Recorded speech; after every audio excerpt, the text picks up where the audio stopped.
Estamos aqui tentando nos entender com essa tecnologia nova. Hoje é uma tarde muito especial, porque eu estou aqui representando um grupo grande, um grupo que é um grupo de discussão sobre novas tecnologias e educação. E hoje nós vamos falar sobre inovação na educação. Eu acho que é uma coisa importante a gente começar contextualizando um pouco como é que nós chegamos nesse momento, né? Durante este ano de 2013, o grupo discutiu, pesquisou vários projetos que são considerados projetos inovadores e estudamos alguns projetos. Tudo isso de forma colaborativa, fizemos toda a preparação, todas as pesquisas e nos ajudamos muito, porque nós tínhamos intenção de nos aprofundar um pouco sobre esse conceito de inovação na educação. E, então, assim, nós estamos comemorando, hoje é um dia de muita alegria, né, para todos aqui. Então, antes da gente passar a palavra para os nossos convidados, eu queria fazer só uma contextualização dessa nossa reflexão. Nós tínhamos, no começo do ano, nós começamos a pensar exatamente o que nós entendemos por inovação na educação.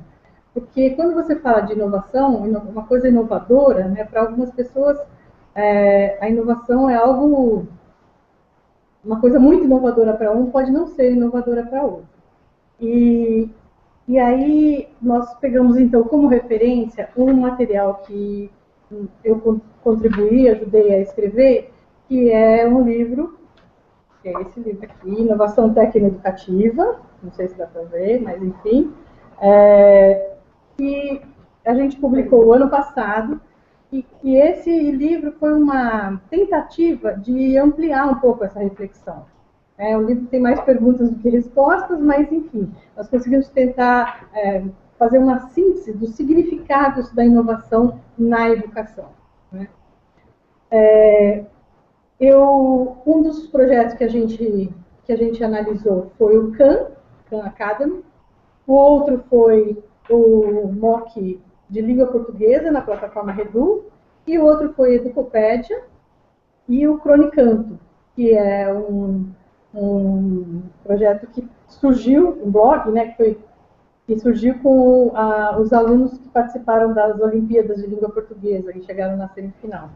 Então, esses 4 projetos nós convidamos para participar hoje com a gente aqui, e a Daniela não pôde comparecer, e então nós estamos aqui com o Rafael Parente, a Abel, e com o Anderson, que nós já vamos passar a palavra daqui a pouquinho.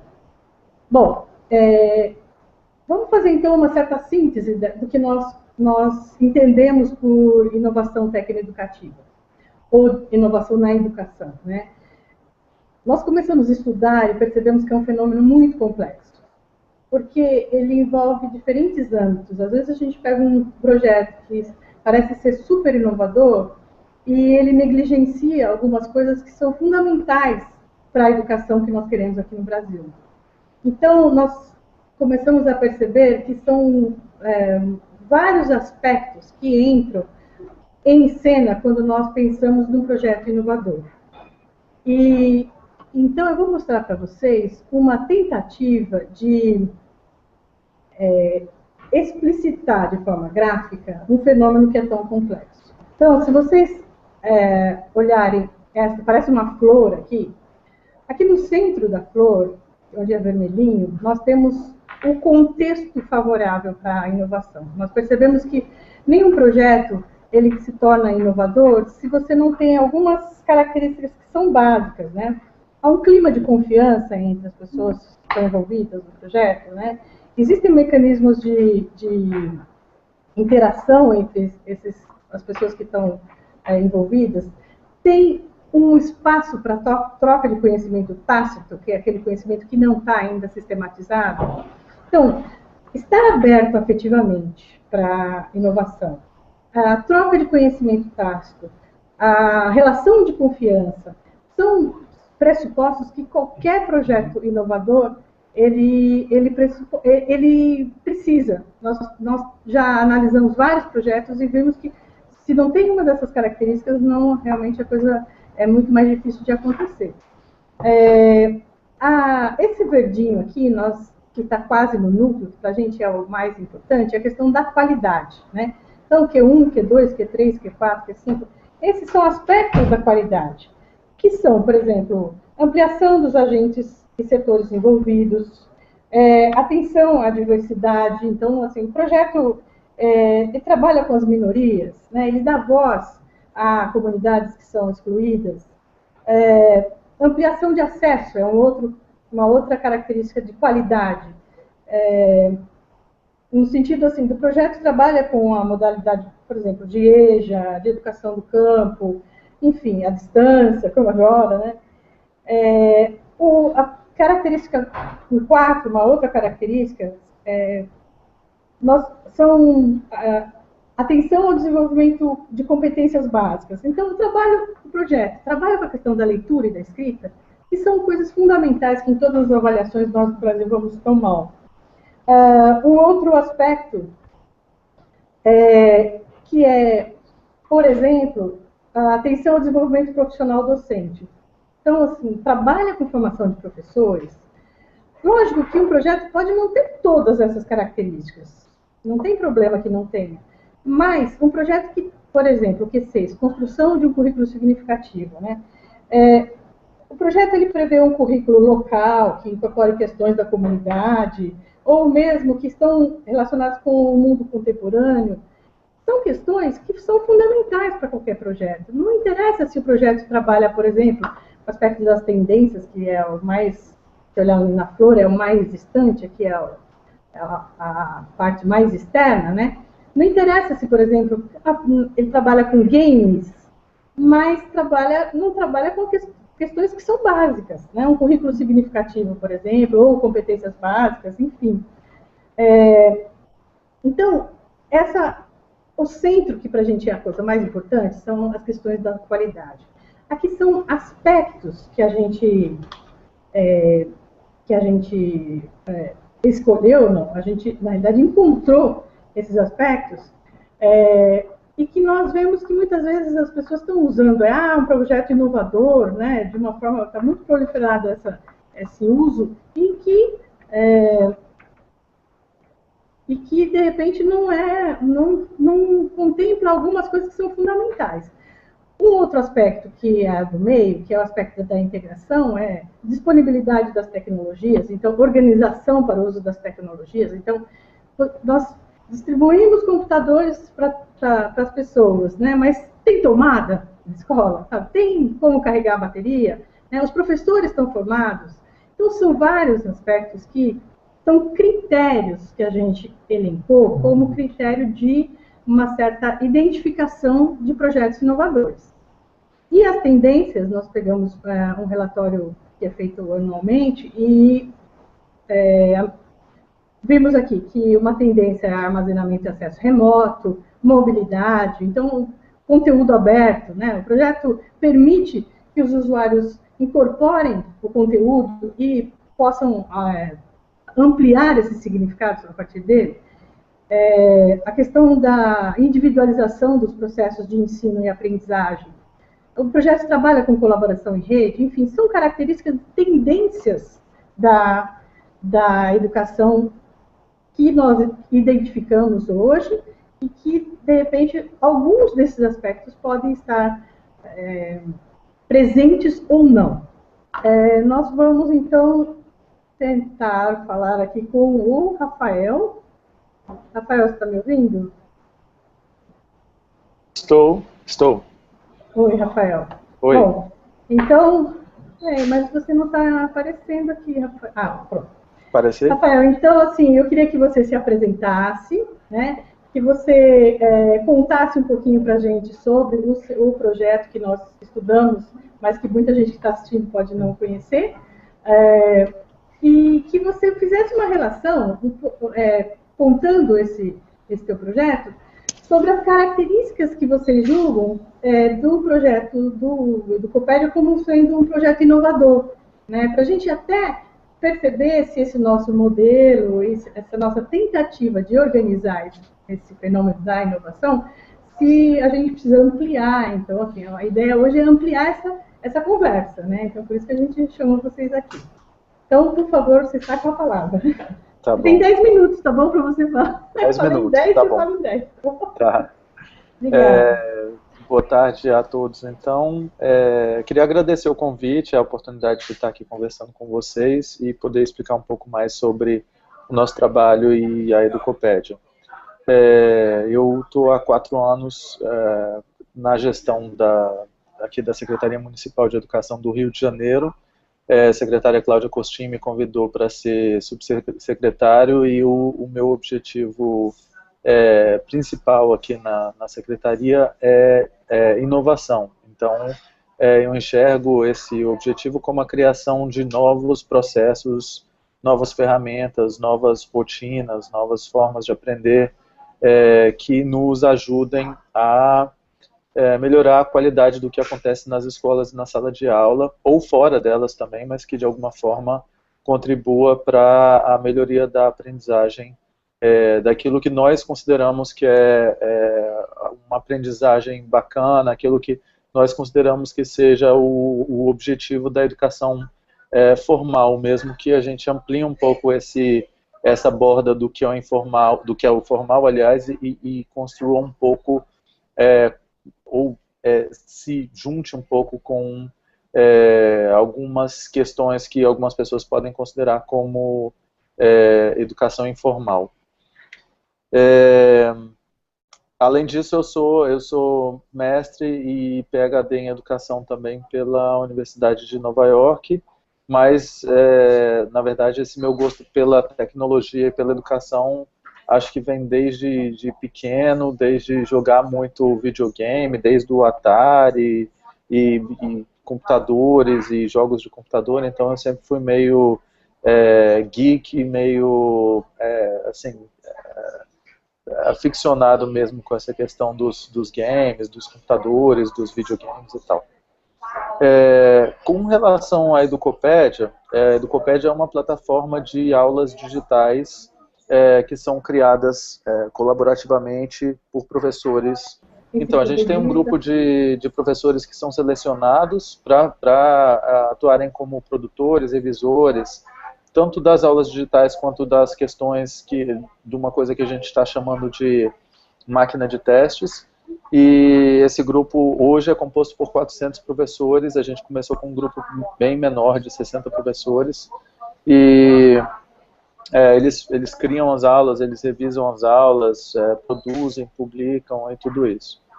E, na verdade, no começo a gente pensou em uma plataforma que fosse muito mais utilizada fora da escola e da sala de aula. Então a gente pensava as aulas no início, há 3 anos, para os alunos. As aulas eram voltadas mais para os alunos, mais para o autodidatismo e o codidatismo mesmo. Então a gente pensava nos alunos acessando a plataforma e buscando conhecimento como se fosse uma Wikipédia, mas relacionada ao currículo. Então seria uma plataforma onde os alunos encontrariam tudo aquilo que eles tinham que aprender na escola, mas se de alguma forma eles não aprenderam, faltaram a aula ou precisavam de um reforço de aprendizagem, seria na Educopédia que eles encontrariam esse material organizado. Então, é importante dizer que a Educopédia não é um repositório, porque as aulas são organizadas, né, tema a tema. Vocês devem ter visto que você seleciona um ano, seleciona a matéria, e depois você tem os temas lá organizados e ordenados. E também, dentro das aulas digitais também, você tem uma metodologia que segue a neurociência. Então, a gente parte desde uma conexão com a aula anterior, a gente apresenta o tema, a gente apresenta uma justificativa de por que aquele tema é importante, e aí a gente já começa com um desenvolvimento bem superficial daquela habilidade daquela aula, então apresentando poucas palavras, apresentando coisas mais relacionadas ao concreto do que ao abstrato, e à medida que a aula vai seguindo e as atividades vão continuando, a aula vai ficando mais complexa. Então, até chegar num nível de atividade que, de fato, não são todos os alunos que conseguem realizar a atividade, e, no final, a gente acaba pedindo ao aluno que faça um resumo daquela aula, depois a gente dá o nosso resumo da aula com os pontos mais importantes, e depois a gente coloca um desafio para a aula seguinte. E a Educopédia ela foi evoluindo durante esses 4 anos, até um ponto que a gente decidiu que a gente instalaria projetores, netbooks, caixas de som e internet sem fio nas salas de aula, para que os professores também pudessem usar essas aulas digitais dentro das salas de aula, ou seja, a gente se propôs a transformar o espaço da sala de aula e passou a criar também um plano de aula, que eu não sei se vocês chegaram a fazer o download de algum plano de aula, mas ele dá sugestões de como os professores podem adaptar aquela aula para o contexto da sala de aula. Então, dá dicas de perguntas que o professor pode fazer para os alunos, de preparação para um vídeo, de atividades depois de assistir o vídeo, etc.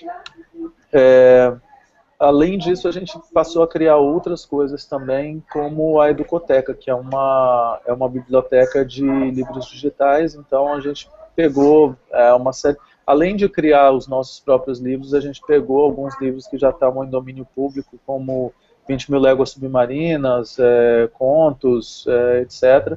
E a gente transformou em livros transmídia. Então, são livros que os alunos podem ouvir e ler ao mesmo tempo, tem games dentro dos livros, eles podem interagir com os colegas durante a leitura, eles podem fazer anotações, enfim, é uma nova qualidade de leitura, né? É uma leitura muito mais interativa, mais social do que aquela leitura que a gente costuma fazer nossa com o livro, interagindo só com o livro.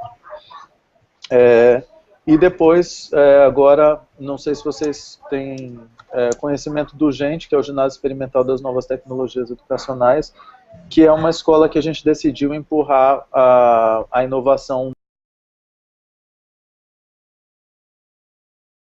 no centro do processo de aprendizagem e que se apropriasse completamente de novas tecnologias e que pudesse ganhar escala. E aí a gente usa a Educopédia também como plataforma de aprendizagem dentro do GENT, mas para o GENT a gente criou algumas ferramentas adicionais.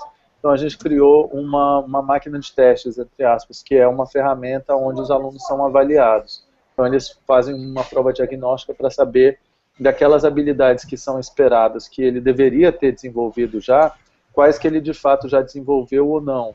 E aí a partir daí você alimenta um mapa de habilidades para que o aluno, o professor e os pais entendam o que do conhecimento os alunos já têm ou não. E a partir desse mapa de habilidades você alimenta um itinerário formativo, que é uma agenda do aluno. Então cada aluno nessa escola tem uma agenda de aprendizagem diferente semana a semana, tem metas de aprendizagem diferentes, isso tudo também está dentro da Educopédia. Então a gente criou mecanismos, ferramentas dentro da própria Educopédia para que a gente consiga personalizar o processo de aprendizagem em escala, né? Porque é muito difícil esperar que os professores com turmas de 30, 40 alunos consigam personalizar.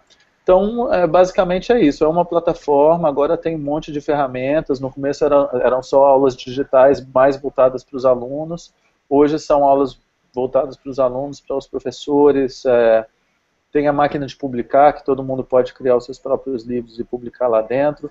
A gente está pilotando agora o Educomundo também, que é uma mistura de rede social com gamificação, então tudo que o aluno faz na Educopédia e às vezes até fora na vida real gera pontos para que ele gaste no Educomundo, em jogos do Educomundo, mas isso não está aberto ainda. Então, assim,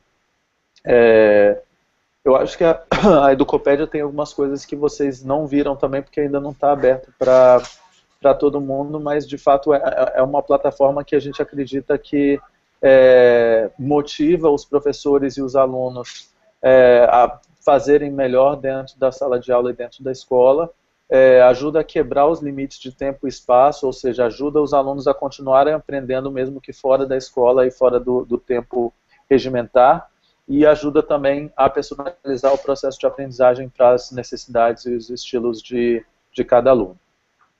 É isso, acabei com os meus 10 minutos. Então, eu vou te passar duas perguntas que o grupo aqui discutiu e que eu acho que valeria a pena. Os internautas mandaram um aqui. Todo o conteúdo do Educopédia é aberto ao público ou há áreas restritas? Tá. Uma outra pergunta também para você que a gente queria saber, assim, como é que ocorre esse processo de colaboração entre os professores e educopedistas? Porque a plataforma não explicita muito esse processo, né, de colaboração entre eles. E sobre o joguinho do pé de vento também, né, a gente queria saber quais foram os resultados, que é um jogo de alfabetização, quais foram os resultados obtidos já com esse jogo. Então, até a gente ajustar aqui para a Bel e o Anderson conseguirem entrar, passa a palavra. A gente não consegue, infelizmente, deixar toda a Educopédia aberta para todo mundo, porque na Educopédia as pessoas geram dados também, e esses dados são gravados em servidores daqui do Rio de Janeiro. Então, se a gente deixasse para o mundo inteiro a Educopédia aberta, a gente provavelmente não ia conseguir ter servidores suficientes para essa geração de tantos dados. Então, assim, qualquer um pode consumir o material que está na Educopédia, mas não tem as ferramentas para produzir. Por exemplo, os alunos que têm login e senha, eles têm um caderno digital que eles salvam informações relacionadas às aulas que eles já fizeram, aos livros que eles querem publicar, anotações, tem um chat também com os amigos que eles podem participar, então eles podem bater papo com colegas, e esses bate-papos podem ficar gravados ou não, porque pode estar relacionado, por exemplo, a uma situação de uma dúvida, e aí eu pergunto, e aí algum colega me responde, e eu quero gravar isso daí para poder depois lembrar da minha dúvida e lembrar de como é que eu resolvi essa questão da dúvida. Então a resposta para consumir conteúdo está tudo aberto, tem algumas coisas que estão sendo pilotadas agora que não estão abertas, como o Educomundo, e as coisas do Gente também não estão abertas, então a máquina de publicar, mapa de habilidades e itinerário formativo não estão abertos, só para os alunos e professores do Gente. E todas as ferramentas da Educopédia que são relacionadas à produção de dados só são abertas para alunos e professores ou do Rio ou de municípios e estados que também usem a Educopédia, que hoje a gente tem outros professores aliás, outros municípios e estados usando. Com relação à colaboração dos educopedistas, como eu falei, a gente tem esse grupo de 400 professores e a gente tem mais ou menos uma linha de produção. Então, um professor produz uma aula e passa para outro professor que revisa aquela aula, passa para outro professor que faz outra revisão e o último professor faz uma última revisão e acaba publicando.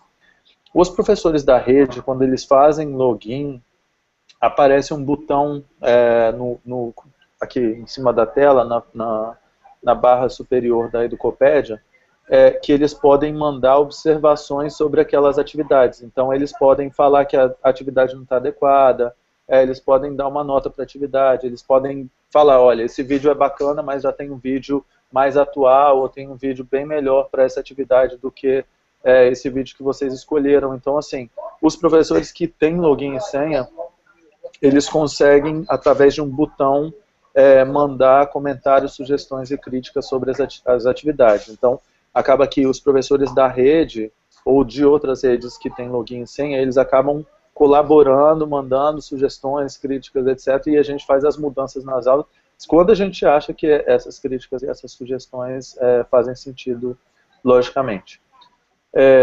Com relação ao pé de vento, que olha, eu acho que a Bel apareceu agora aqui. Não sei se ela quer falar agora ou depois, mas enfim, vou falar do pé de vento um pouco então.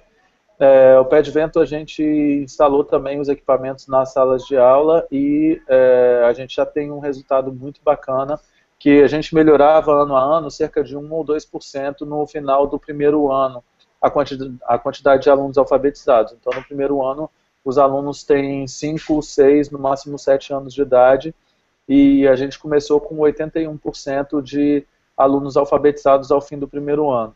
E depois a gente foi para 82, e depois foi para 84, e aí no ano de instalação do pé de vento, a gente passou de 84% para 90% a quantidade de alunos alfabetizados no final do ano. Então, a gente teve um ganho aí bem impressionante, foi justamente no ano que a gente implementou o Pé de Vento. Fora isso, tem muitos relatos de alunos e de professoras e de familiares também, sobre o quanto os alunos ficam interessados com as histórias, o quanto eles passam a aprender mais rápido. Tem uma professora que começou a usar o Pé de Vento com um filho de 4 anos, e aí o menino ficou doido com o Pé de Vento e acabou se alfabetizando sozinho também, só porque ele pediu o tempo inteiro, põe o Pé de Vento, põe o Pé de Vento e tal.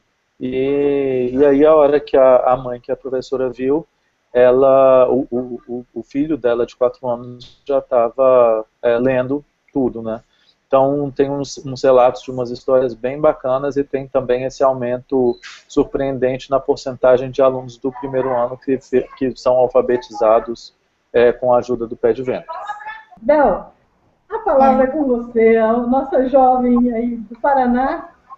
Pode, por favor, contar um pouco para a gente sobre o projeto e se você acha ele um projeto inovador e por quê? Por favor. Obrigada.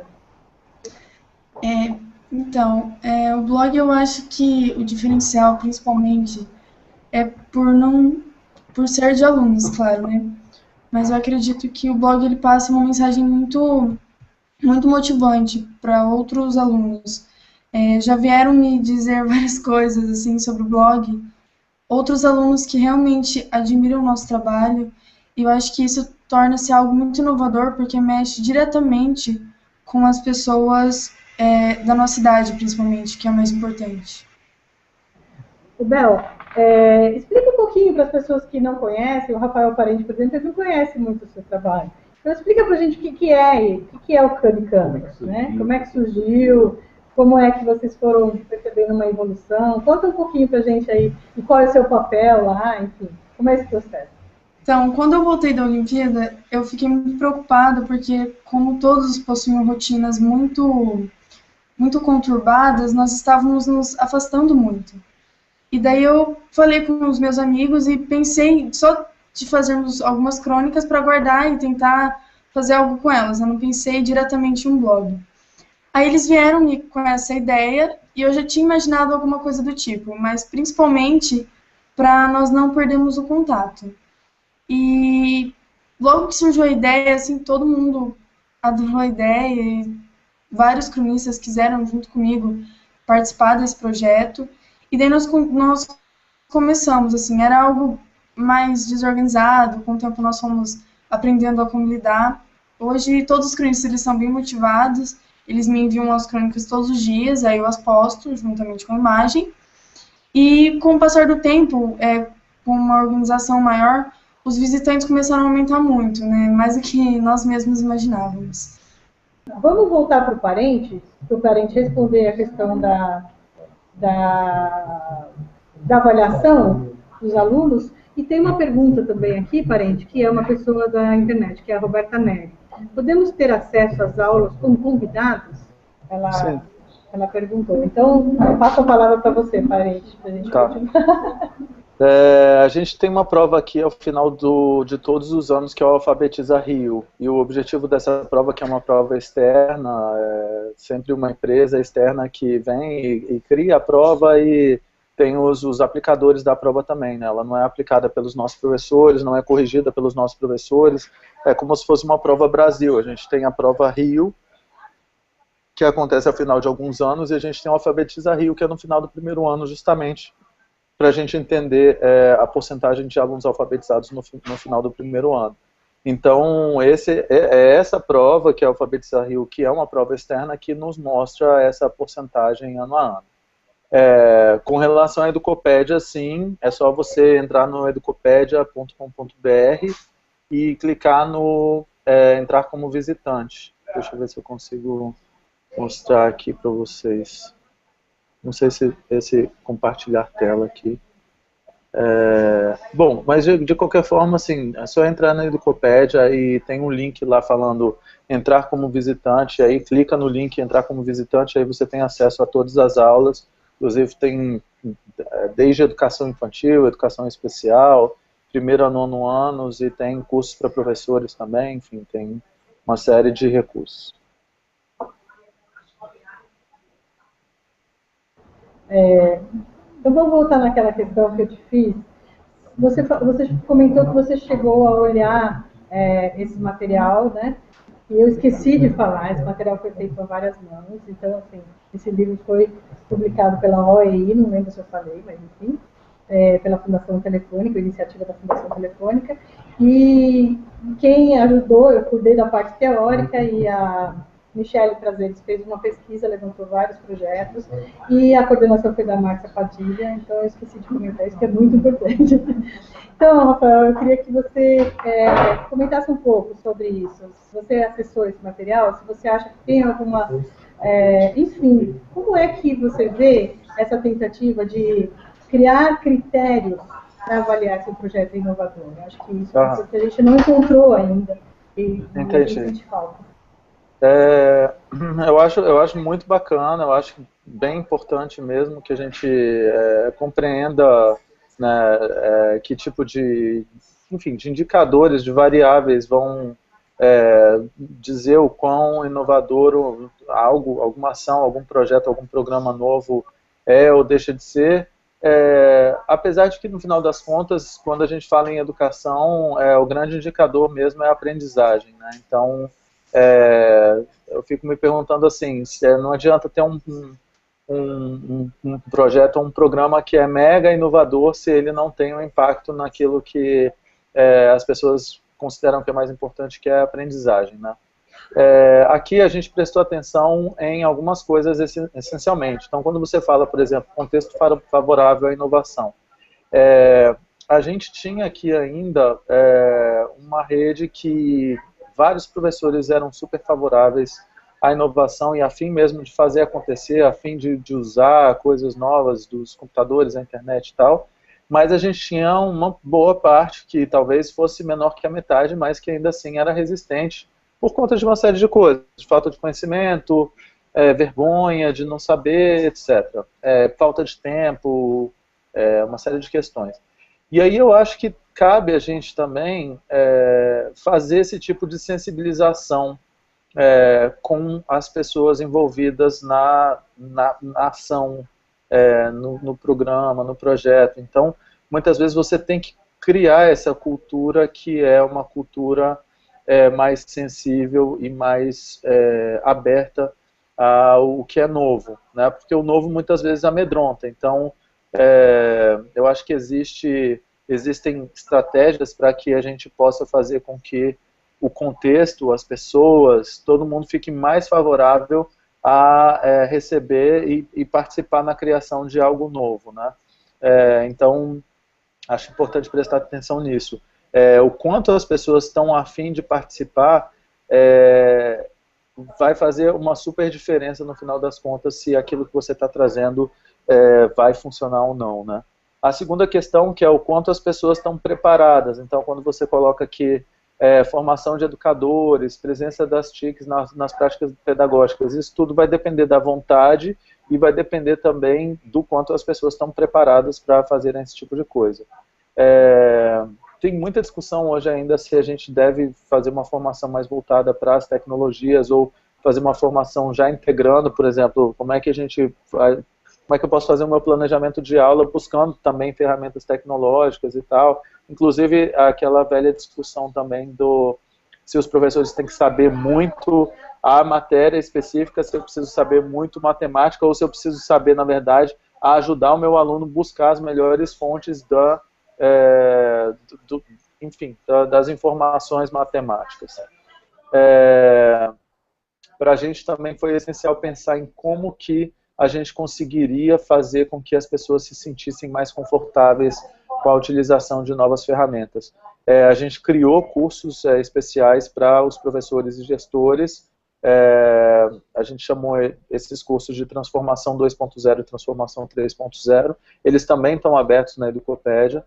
E uma estratégia essencial foi criar a figura do embaixador, que são os professores e alunos dentro das escolas, que eles têm camiseta e tal, eles têm identificação, todo mundo conhece, e eles estão ali justamente para auxiliar os professores e os alunos a utilizarem essas ferramentas. Então, qualquer coisa que dê problema, qualquer coisa que a pessoa não sabe usar o projetor direito, ou não sabe usar a Educopad direito. Então, tem um professor embaixador e tem os alunos embaixadores ali para auxiliar.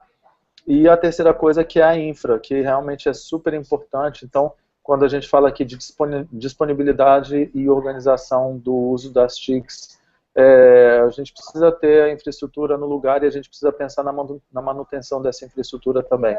Aqui eu achei que fosse muito mais fácil colocar uma internet de qualidade em todas as salas de aula, mas a gente deve ter aí 30% a 40% das escolas que ainda tem uma internet bem estável. Então, não consegui resolver aqui no Rio de Janeiro, tem 4 anos que eu estou aqui, e eu acho que cidade nenhuma no Brasil ainda conseguiu, de fato, resolver o problema da disponibilidade integral da infraestrutura para a utilização das novas tecnologias.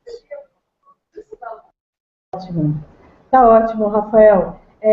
Eu vou já soltar uma outra coisa para você ir pensando, porque você falou sobre mapa de habilidades, né, aprendizagens formativas, e nós temos aqui uma grande questão que... desculpa, a pessoa que te perguntou, que eu esqueci o nome dela aqui, a Roberta Neri, agradeceu muito a sua resposta, viu? Mandou aqui uma mensagem agradecendo.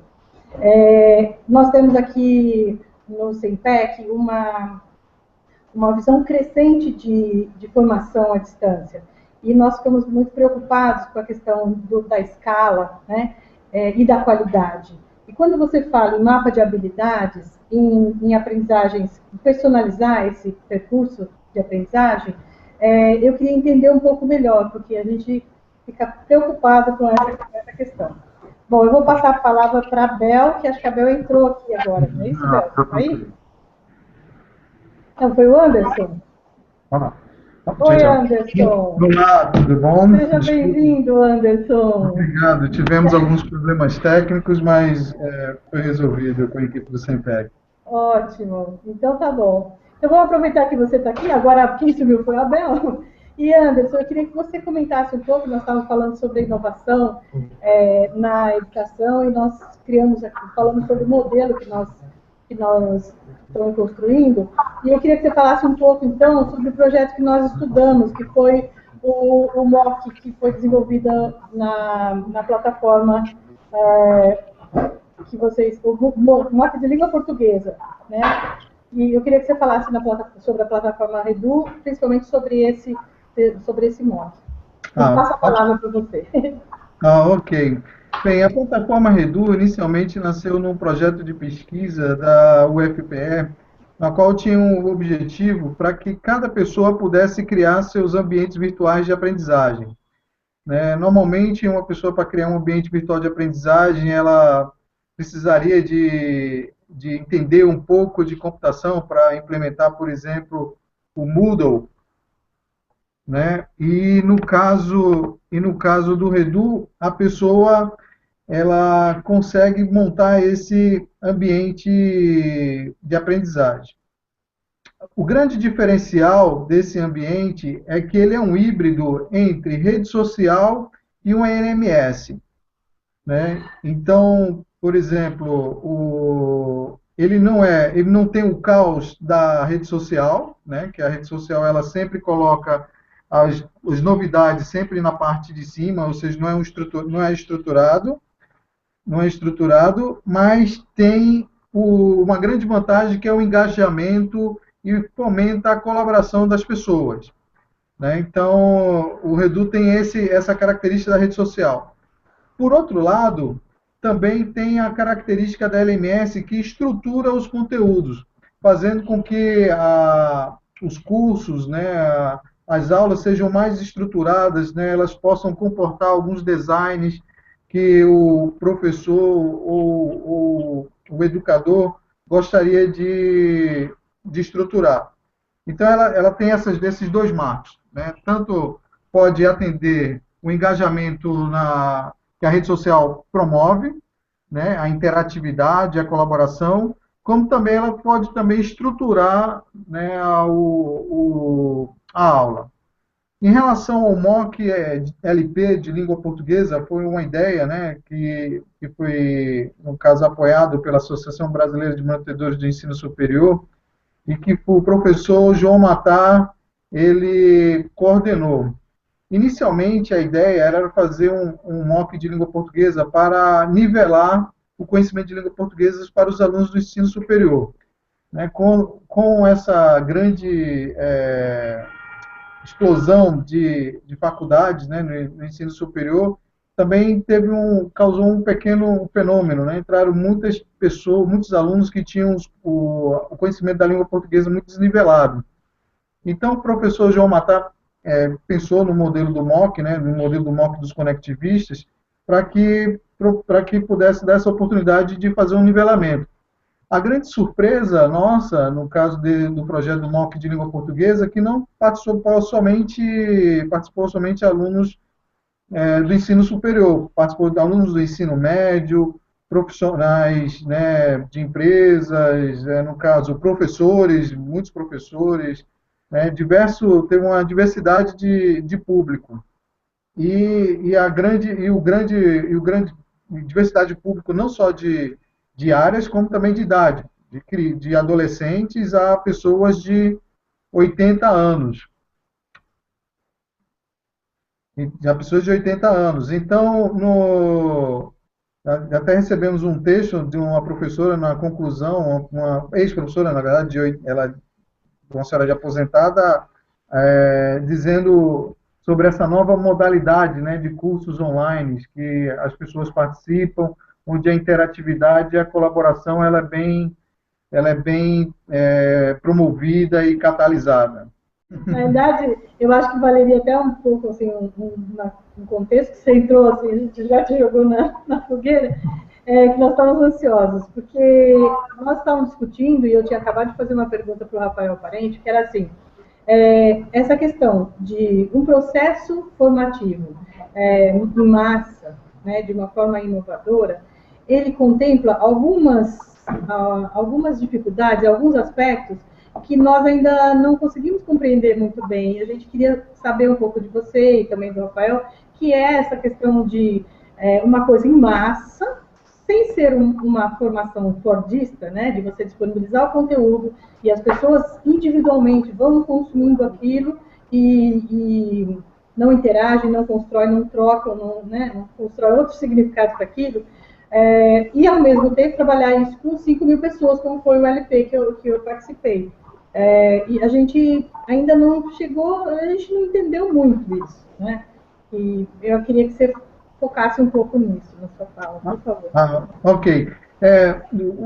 No modelo, normalmente, que se fala em educação à distância, né, fala-se muito a nível do modelo fordista, que é o quê? É basicamente a colocação do vídeo, dos conteúdos, e o aluno efetivamente só está lá absorvendo o conteúdo sem nenhum tipo de interação. No caso do Redu, tivemos nós colocamos ferramentas para que alguns fenômenos acontecessem, né? Então, a rede social, que no caso é uma ferramenta, né? A plataforma não é uma rede social, ela é uma ferramenta para que possa promover outros aspectos do ambiente.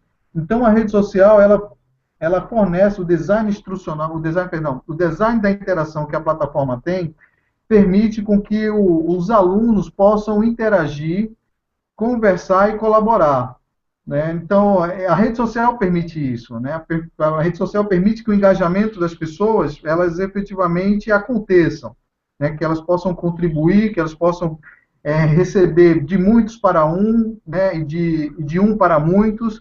Então, no Redu, no caso, quando nós pensamos e desenhamos, né? Usamos o design da interação justamente para isso. Para o quê? Como é que fazer que a plataforma pudesse ser colaborativa, né? Que ela fosse permitir a aprendizagem social, e como é que ela poderia fazer com que as comunidades, no caso, elas se interagissem. Então, nós vimos que o modelo de rede social, e no caso a interação, o design da interação que o Facebook colocou, ela permitia isso. E foi basicamente o MOOC de LP, uma participação de 5 mil estudantes, né? No caso, o João Matar até limitou, porque ele ficou pensando que talvez fosse comprometido essa interação, e para surpresa dele, depois ele se arrependeu, né? Ele disse, não, acho que deveria ter deixado aberto mesmo. No caso, essa camada de rede social que está dentro da plataforma permitiu com que as pessoas, os alunos, os professores e os tutores fizessem a interação e a colaboração dos conteúdos, discutissem sobre os conteúdos dentro da plataforma, sem ter aquele modelo frio que é o modelo fordista, né? O conteúdo pelo conteúdo e o aluno ele somente ele e o conteúdo. Não, no caso tem uma relação muito mais aluno, professor, saber e entre os próprios alunos. Então, eu queria que o Rafael Parente também comentasse essa questão, porque eu acho que completa um pouco, né? Foram duas experiências que a gente viu e que a gente entendeu aí esse processo formativo a partir de estratégias diferentes. E a gente ainda gostaria de ouvir um pouquinho você, Rafael, pode ser? Tá. Eu só preciso, eu acho que vai ser a minha última participação, porque eu vou ter que ir para uma reunião daqui a pouco, a não ser que tenha uma pergunta muito rápida depois. Mas eu queria falar que a gente usa o Redu também, como o Anderson sabe, a gente usa o Redu para fazer, inclusive, formação com os nossos professores. Então, são estratégias diferentes, mas complementares. Porque, apesar da gente não ter todas as ferramentas de LMS na Educopédia que o Redu tem, por exemplo, a gente consegue fazer uma complementação de um curso que está na Educopédia utilizando as ferramentas do Redu. Então, a gente não pode pensar também que a gente só pode utilizar uma ferramenta ou a outra e sim pensar nas coisas como complementares. Em segundo lugar, como eu falei, eu acho que a tendência é, de fato, a gente passar a ter plataformas adaptativas de aprendizagem, aonde os alunos, os usuários consigam enxergar o que é que eles conhecem, o que eles não conhecem, que habilidades ainda são esperadas que ele desenvolva e que ele ainda não desenvolveu, e o próprio sistema sugerindo atividades para que ele faça e depois avaliações para saber se ele desenvolveu aquela atividade ou não. Ao mesmo tempo, isso não significa que a gente não tem um acompanhamento de professores ou de tutores ou de até num formato de autodidatismo e codidatismo de companheiros, né, enfim, você pode ter alunos que estão participando de atividades semelhantes porque estão desenvolvendo as mesmas habilidades, e você pode ter um professor ou um aluno que é mais forte naquela habilidade ou competência e que está fazendo um papel de mentor, que está auxiliando esses outros alunos a desenvolver essa habilidade de uma forma mais rápida, né?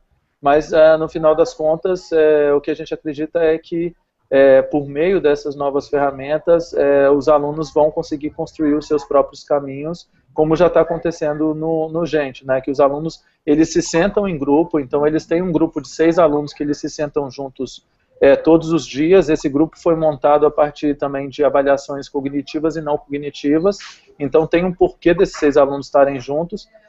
Toda semana eles têm atividades separadas, porque cada um tem uma meta de aprendizagem diferente, ele tem itinerário formativo diferente, mas se ele tem alguma dúvida, primeiro ele vai tentar resolver com os colegas dele, para depois resolver com o professor mentor. E a segunda coisa é que a gente tem também projetos durante a semana, então a gente tem atividades que os alunos não fazem sozinhos, mas eles fazem com o grupo de outros alunos, né? Então acho que não tem como a gente fugir dessa tendência, de algumas macro tendências que a gente pode observar aí, por exemplo, autodidatismo, codidatismo e essa questão da personalização mesmo, de acordo com estilos, necessidades, conhecimentos prévios de certas áreas específicas, ou mesmo gosto. Por exemplo, eu sou um atleta e eu estou aprendendo matemática, então a maioria das explicações ou atividades que eu for resolver para aprender fórmulas matemáticas vão ser relacionadas a temas de esportes, como vamos medir a área do campo de futebol, etc. E tal. É isso. Tá certo.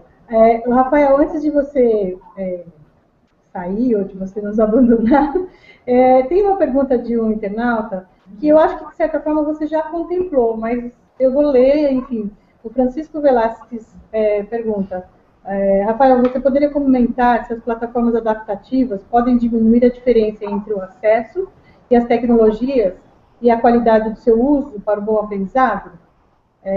Se quiser comentar alguma coisa? Olha, a não ser que seja um outro Francisco Velasquez, é um Francisco Velasquez que é da minha equipe e ele sabe a minha opinião sobre isso, mas de qualquer forma eu vou comentar, né? Eu acho, a gente procura modificar o desenvolvimento profissional das pessoas, até porque se a gente não acredita mais num tipo de aula que as pessoas são convidadas a serem passivas, a sentarem, ouvirem, copiarem, enfim, e não co-criarem, a gente não pode continuar com um processo de desenvolvimento profissional e de treinamento, formação, a palavra que você quiser usar, para professores e gestores, que seja dessa mesma forma.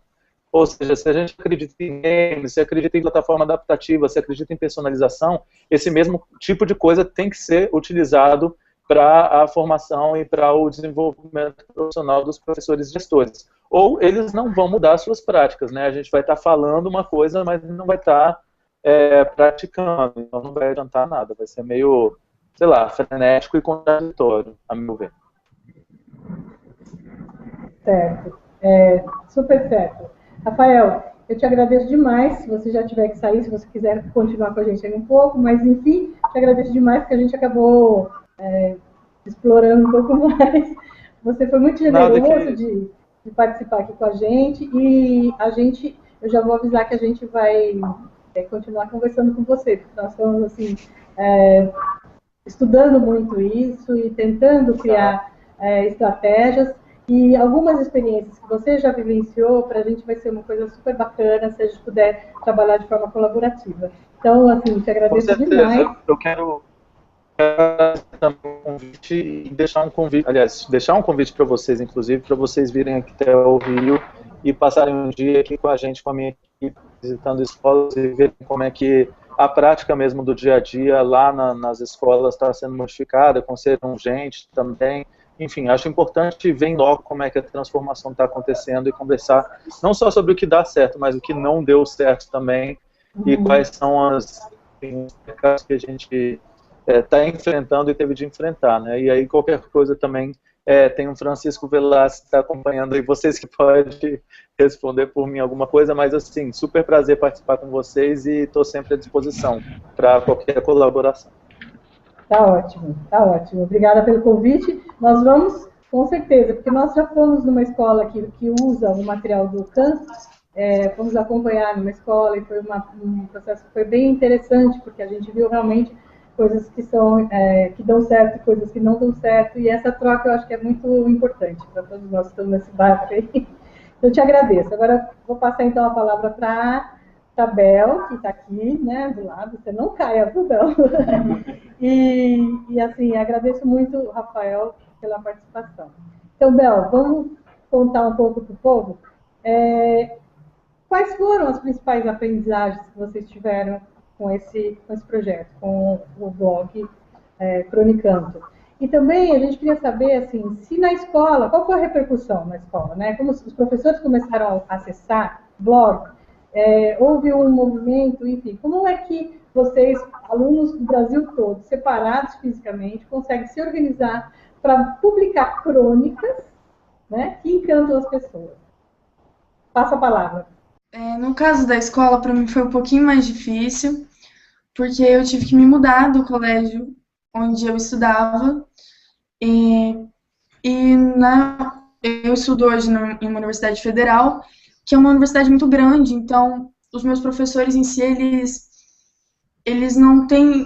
têm acesso, mas eles não possuem, assim, muito tempo para me ajudar, para me auxiliar ou para dizer algo sobre o blog, mas alguns que seguem, são poucos, mas alguns que seguem, eles me motivam bastante, mas eu ainda continuo tendo mais influência na minha antiga escola, que foi a escola por quem eu participei da Olimpíada, e lá eles adoram o blog, há muitos seguidores, e eles também ficaram muito motivados com a minha iniciativa. Muito bem. A primeira pergunta. Isso. A segunda pergunta é como é que vocês se organizam para vocês publicarem? Você começou a responder da outra vez e depois você não complementou, então caiu. Então, retoma, por favor. Como é que vocês se organizam? Espalhados pelo Brasil para publicar, mandar os textos para você? Enfim, como é que é isso? É um pouco, no começo estava bem desorganizado, agora a gente conseguiu pegar um padrão de organização que está dando muito certo, mas é um pouquinho difícil, né? Porque pela rotina também, tem vários cronistas que também estudam em uma universidade federal, como eu, e nós realmente, o tempo é muito curto, mas eles me enviam uma crônica juntamente com a imagem todos os dias, né? Cada cronista possui seu dia, eles me enviam. Nós, assim, pela intimidade que nós temos, decorrente à Olimpíada... Como assim cada cronista manda um dia? Explica, por favor. Assim, nós fizemos um calendário. Então, cada dia do mês pertence a um cronista. Cada cronista tem um dia do mês e em determinado dia do mês eles me enviam a crônica juntamente com a imagem para que eu poste. Alguns enviam para os seus professores corrigir e outras eu mesma corrijo. Nós fazemos assim. Aí, quando eles não podem enviar em determinado dia, nós conversamos, a gente troca, né? Ou realmente falha na postagem. Mas é bem difícil isso acontecer, porque apesar de ser bem complicado, assim, uma vez por mês, eles são bem comprometidos, assim, com o blog. Bel, qual que é a sua maior aprendizagem? Você como gestora de um blog, com alunos que estão espalhados pelo Brasil todo, assim, que trabalham com texto, né, escrito, qual é a maior aprendizagem que você leva para a sua vida? Então, eu acho que a aprendizagem, eu acho que tudo começou na Olimpíada, né? Logo após a Olimpíada, não só eu, mas todos os cronistas, nós voltamos com um pensamento muito diferente. E o blog, ele foi tornando uma continuação, mas até eu sempre costumo comentar que eu nunca imaginava que o blog daria certo, né? Porque é muita gente, são muitos lugares, assim, né? E uns são mais comprometidos, outros a rotina é muito mais cheia. Então, foi bem complicado, mas hoje eu acho que eu aprendi bastante com isso. Tanto na questão de língua portuguesa mesmo, né, que eu acabei melhorando bastante, mas em questão de convivência, assim, com eles também, a nossa amizade melhorou muito, assim, né, eu conheci cronistas que eu não havia os conhecido na Olimpíada, e acho que o blog, ele tá cativando muita gente. Nós estamos bem felizes com o resultado. Quantos acessos, mais ou menos, vocês têm? Você ia responder isso? Então, hoje é um pouquinho mais de 25 mil. Só que eu achei, assim, que deu uma caída, porque no começo, acho que eram 2 semanas, ou nas 2 ou 3 primeiras semanas, deu muito disparado, assim, foi muito rápido, né? Mas agora nós tivemos alguns probleminhas de percurso, aí ficaram uns dias sem postagem, e daí o ritmo desacelerou um pouquinho, mas estamos trabalhando para novamente ir um pouquinho mais. Então tá bom. Então tá bom, Bel, você fica por aí um pouquinho ainda, que nós vamos ver se os internautas têm perguntas para você. E eu queria voltar um pouquinho com o Anderson. Anderson, que a gente recebeu uma pergunta aqui. Em um curso de massa, em um curso em massa, como é possível estabelecer o diálogo e contemplar a diversidade? O acesso está garantido, mas que estratégias usam para garantir que todos possam aprender? Então, se você puder...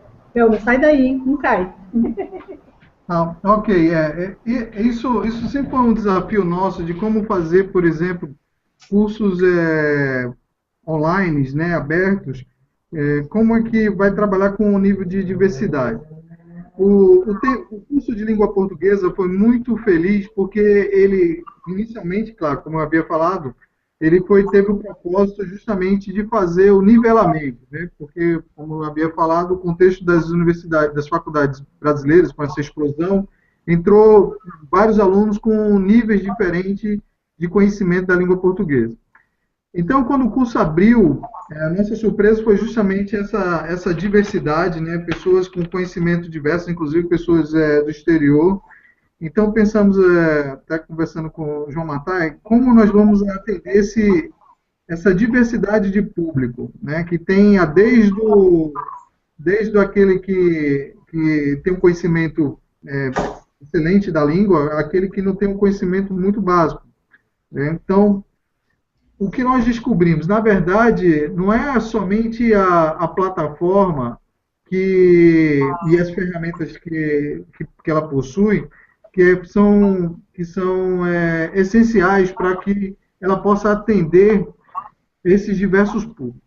E aí vai um pouco também do mérito do professor João Matar, né? O design do curso, no caso, foi justamente elaborado para atender a essa diversidade, né? No caso, fazendo textos curtos, vídeos curtos, né, com conceitos básicos, para que as pessoas efetivamente tenham o seu pontapé inicial num determinado assunto, e na participação dos alunos, aí sim, na interação deles com o conteúdo, ou com o vídeo, ou com o texto, ou com jogos, né, que também tinham jogos lá de língua portuguesa, né, da nova ortografia, é que efetivamente a aprendizagem acontecia. Para saber avaliar, no caso, né, esse foi o grande desafio, né, saber se existia a aprendizagem mesmo dentro desse ambiente massivo. Então, o professor João Matar colocou pequenos exercícios onde os alunos eles faziam esses exercícios após de cada finalização de um módulo. Então, com base nisso, ele teve uma percepção do que os alunos sabiam ou não. Então, os próprios alunos, quando se defrontavam com o resultado, eles retomavam algumas discussões de alguns conteúdos ou assuntos que foram dados e já se postavam de uma nova forma, de uma nova perspectiva, né? Então, na verdade, a plataforma em si, ela não é só, aliás, a tecnologia só em si não é somente suficiente para atender, por exemplo, um curso massivo. É essencial ter um design, né, para a pessoa ter um planejamento para que efetivamente o curso seja bem desenhado para que a aprendizagem possa acontecer. Tá certo. Tem uma pergunta aqui do internauta, que é: Anderson, você poderia falar sobre a aprendizagem móvel como tendência educacional? Sim, claro.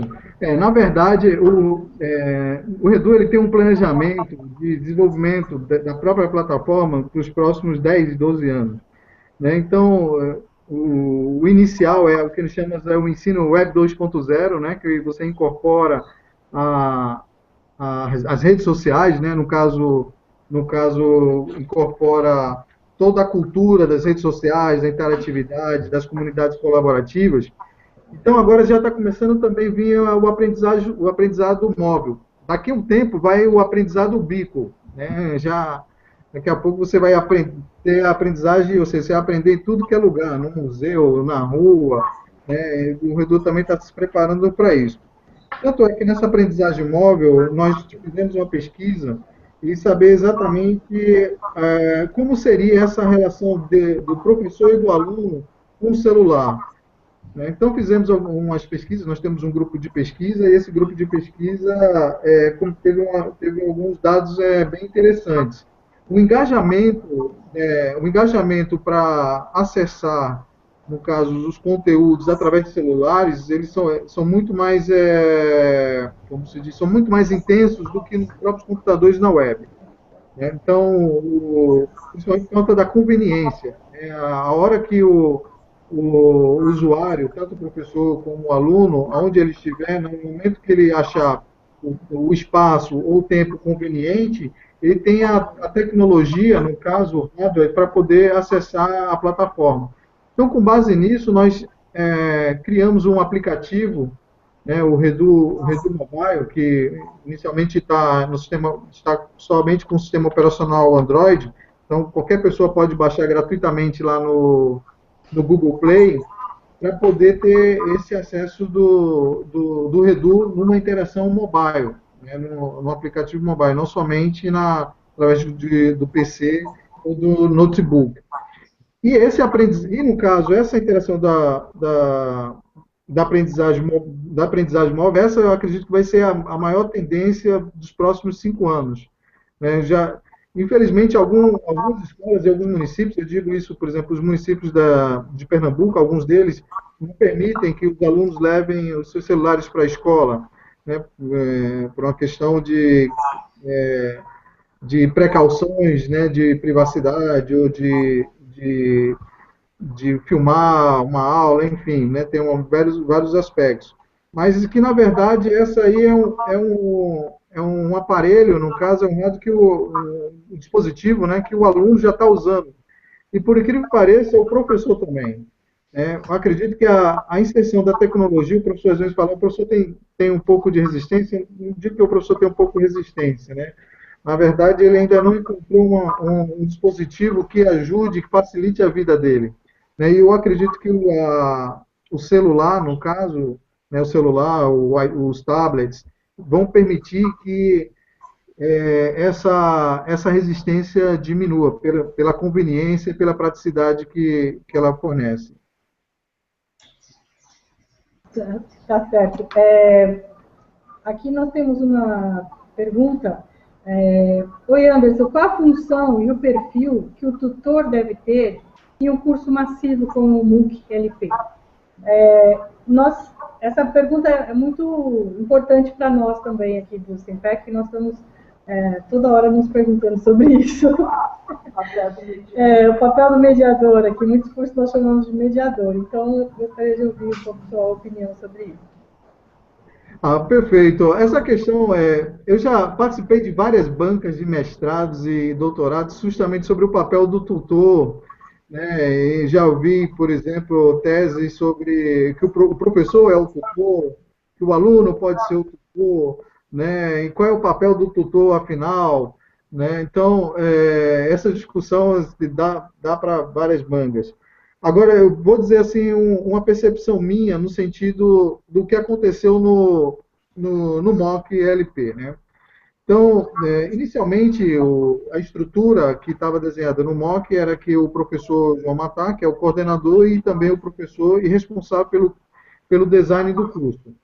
Né? E tinha alguns tutores que eram alunos que têm um conhecimento avançado de língua portuguesa da PUC de São Paulo, né, do centro de pesquisa dele, do TID, e também professores. Como é um curso massivo, existe estatisticamente, né, a probabilidade de ter algumas pessoas que se destacam. Né? Então, aconteceu no caso de uma das alunas do curso, né, a aluna Roberta Neri, né, que ela, no caso, ela se destacou justamente no papel, porque ela inicialmente começou como aluna. E ao participar como aluna, né, ela mostrou que tinha um conhecimento muito, muito bom da língua portuguesa, estava, vamos dizer, participando mais do que os próprios tutores, do que mais que o próprio João Matá, né, porque a questão do tempo, você imagina um ambiente de 5 mil alunos interagindo, né, falando sobre diversos assuntos, então não haja tutores para poder fomentar, promover, né, e facilitar e mediar lá o ensino. Então, aí, a Ana Nery, a Roberta Nery, ela participou como aluna e pela participação dela em interação e pela qualidade, né, vamos dizer, do atendimento, vamos dizer a palavra isso, atendimento lá na tutoria, né, na corporação, aí o professor João Matá resgatou, né, no caso, fez um convite a ela para que ela pudesse ser uma tutora, não mais uma participante como aluna. Né? Inclusive, se eu não me engano, acho que a formação dela nem é letras, né? Eu não tô bem certo, mas se eu não me engano, a formação não é dela, não é letras. E ela desempenhou o papel de tutor de uma forma excelente. Então, para mim, isso dá muita claridade, por exemplo, que nesses ambientes colaborativos e massivos, as pessoas que têm um perfil de transmitir o conhecimento e um perfil de facilitar, né, ou você ajudar, no caso, como o Vygotsky diz, né, de ajudar a pessoa a sair da zona proximal para a zona real, ela tem uma potencialidade de ser o tutor. Para mim, esse caso de Ana Nery, para mim, foi uma evidência disso. Tá ótimo. Eu queria fazer uma pergunta para Miguel Araújo, mandou uma pergunta para Bel. Bel, vocês trabalham com as redes sociais, o Facebook e outros? Como funciona? E aqui o Zé está aqui do meu lado, ele já pediu para ampliar essa pergunta, para que você conte um pouco como é que vocês se organizam.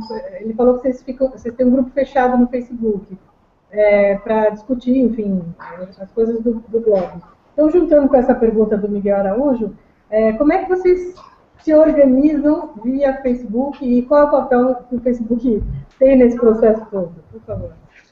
Então, inicialmente, depois do blog, nós fizemos uma página no Facebook, que hoje eu acho que tem um pouquinho mais de 600 curtidas. E daí, além do grupo fechado, né, que só os cronistas e o José participam, que nós discutimos os problemas e as coisas que nós temos que fazer devido ao blog.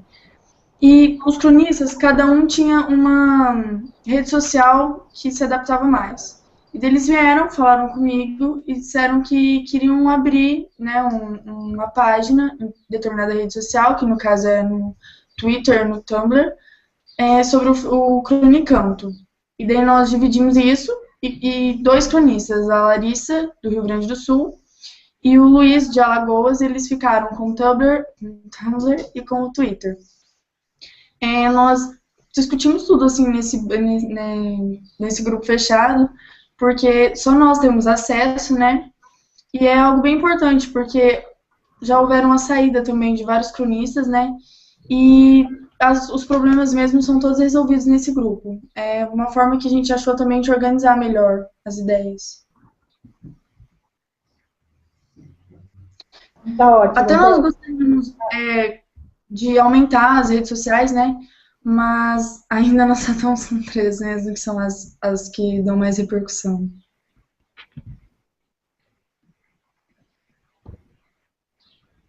Eu não estou ouvindo. Desculpa, Bel. Fala de novo esse finalzinho que nós não entendemos aqui. Nós tínhamos nós queríamos, né, poder avançar em outras redes sociais, mas como agora as que estão em alta são só, acho que essas 3 no caso, nós resolvemos deixar só nessas 3, mas os outros cronistas, eles são bem motivados, assim, e eles já até abriram, né, estão pensando já em outras redes sociais, assim que der certo. Tá ótimo, Bel. Nós estamos chegando no final da nossa conversa. Eu queria, Bel, que você mandasse uma mensagem aí para as pessoas que estão pensando em usar as redes sociais ou, enfim, os ambientes virtuais de aprendizagem para desenvolver uma competência básica, que é a questão da escrita. Né? Então, o pessoal que está começando, você já é uma pessoa super experiente, com essa capacidade avançada que você tem. Então, eu queria que você passasse aí alguma mensagem para quem está começando. Então, eu acho que depois também se dá um endereço do blog para quem não conhece, por favor. Tá. Então, acho que são muito poucas. As redes sociais, elas possuem um poder muito grande na sociedade, né? E são poucas as pessoas que resolvem explorar isso. Eu estava pesquisando esses dias atrás vários outros blogs que estão comentando sobre a nossa iniciativa. E eu vi que muito poucos exploram as redes sociais. Eu acho que quem está começando deve explorar ao máximo, né? E explorar o máximo de recursos, porque o Cronicanto mesmo, se tivessem outras redes sociais em alta, nós estaríamos nas outras redes sociais também. Eu acho que quanto mais eles divulgarem através das redes sociais, é mais importante. E eu acho que não deve desistir, né? Porque é muito importante que todos estejam bem compromissados com isso. E o endereço do blog é blog.wordpress.com. Agora que pegou. Mas e o Cronicanto? É blog.wordpress.com? Como? Desculpa, dá o endereço de novo do blog, por favor. O Cronicanto é cronicanto.wordpress.com. Tá ótimo. É que aqui eu não ouvi, cortou um pedacinho. Então. Tá ótimo, Bel. Eu te agradeço demais. E a sua insistência, sua persistência em não nos abandonar, apesar dos problemas tecnológicos. E te agradeço muito. E se você quiser, fica por aqui ainda um pouquinho, que eu tenho uma pergunta para o Anderson ainda, tá bom? Só para você ouvir, tá bom? Tá bom, obrigada. Tá. Deixa eu ver aqui a pergunta. O que acha dessa colocação? Só um pouquinho. Sobre a matriz da inovação tecnoeducativa, ela diz que alguns aspectos a serem analisados sobre inovação do projeto é a aprendizagem. Então, na verdade, Anderson, eu acho que a pergunta é um pouco nessa linha de nós estamos pensando em estratégias, né, aprendizagens que são pessoas com diferentes competências, diferentes aprendizagens, no caso do MOOC de língua portuguesa, tentando se achar, porque muita gente tenta se achar nesse espaço, eu fui uma delas que estava tentando me localizar ali, que estava várias coisas acontecendo em vários momentos diferentes, em vários lugares diferentes, né? Mas essa questão da aprendizagem é uma coisa que nos preocupa muito, né? Como que a aprendizagem é analisada nesses diversos cursos do Redu? Por favor. Ok.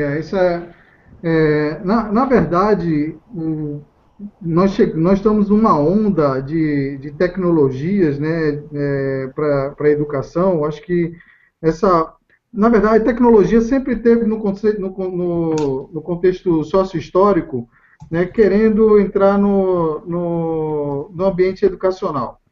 Mas se olharmos dentro dessa linha, né, inicialmente no início do século passado, houve a tentativa do rádio, depois do rádio houve até o cinema, depois do cinema veio a televisão, depois da televisão o computador e agora a internet.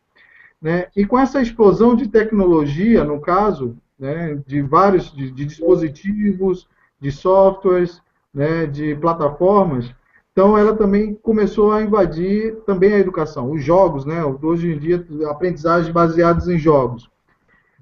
No resumo, para que as pessoas tenham uma aprendizagem efetiva, acho que é um pouco do que o Rafael Parente falou antes de sair, né? Algumas competências básicas o aluno, né, no caso digo o ser humano mesmo, ele tem que desenvolver. E uma delas, o que eu acho a mais importante, é a autorregulação, né, que faz parte da metacognição. A pessoa ter uma estratégia do que efetivamente o que ela quer aprender e como ela vai conseguir para chegar ao aprendizado e efetivamente ter consciência de que essa aprendizagem aconteceu. Então, as tecnologias, enfim, todas elas, desde a plataforma adaptativa, como também as webs, todas elas são uma forma de oportunidade para que as pessoas possam aprender de formas diferentes. Mas as competências que as pessoas têm que desenvolver, basicamente, são as competências de autorregulação. É saber o que eu quero, como eu vou chegar e qual a estratégia adotar para eu poder ter o objetivo alcançado. Entendi. Eu acho que isso é um grande desafio, inclusive para os professores, né? Pensando em termos de formação de professores, como é que a gente poderia pensar nesses professores interagindo nesses diferentes ambientes e com essas diferentes perspectivas de aprendizagem dos alunos, né? Acho que isso é um grande desafio. Bom, gente, nós já estouramos um pouquinho o tempo. Eu agradeço demais, Anderson. A sua imagem não está aparecendo, nós estamos te acompanhando por áudio. Mas sim. Na verdade, tem um problema na minha câmera aqui. Ah, entendi. Mas a gente te agradece muito de você e a Bel de terem insistido para que a gente conseguisse conversar. E a gente, da mesma forma que eu falei para o Rafael Parente, a gente vai voltar a falar com vocês ainda. Nós queremos aprender um pouco mais da experiência de vocês, tá bom? Foi um grande prazer participar e conte conosco para outras iniciativas e eventos. Tá ótimo. Bel, considerações finais? Oi? Considerações finais? Quer falar alguma coisa? Que passam as dele e as minhas palavras também. Queria agradecer e eu estou à disposição. Bel, super obrigada de você ter acompanhado a gente aqui e ter ajudado a esclarecer esse processo de formação de vocês. Nós estamos assim, nós admiramos muito o trabalho de vocês, viu? Obrigada. Gente, todos os internautas, obrigada pela paciência, pelos nossos problemas técnicos. Foi a primeira vez que eu mediei um Hangout, então eu também estou um pouco ainda apanhando, mas eu acho que deu para a gente conversar e avançar um pouco nessa questão da inovação na educação, que é algo importantíssimo. Agradeço muito a todos, um abraço. Tchau. Um abraço, tchau, tchau.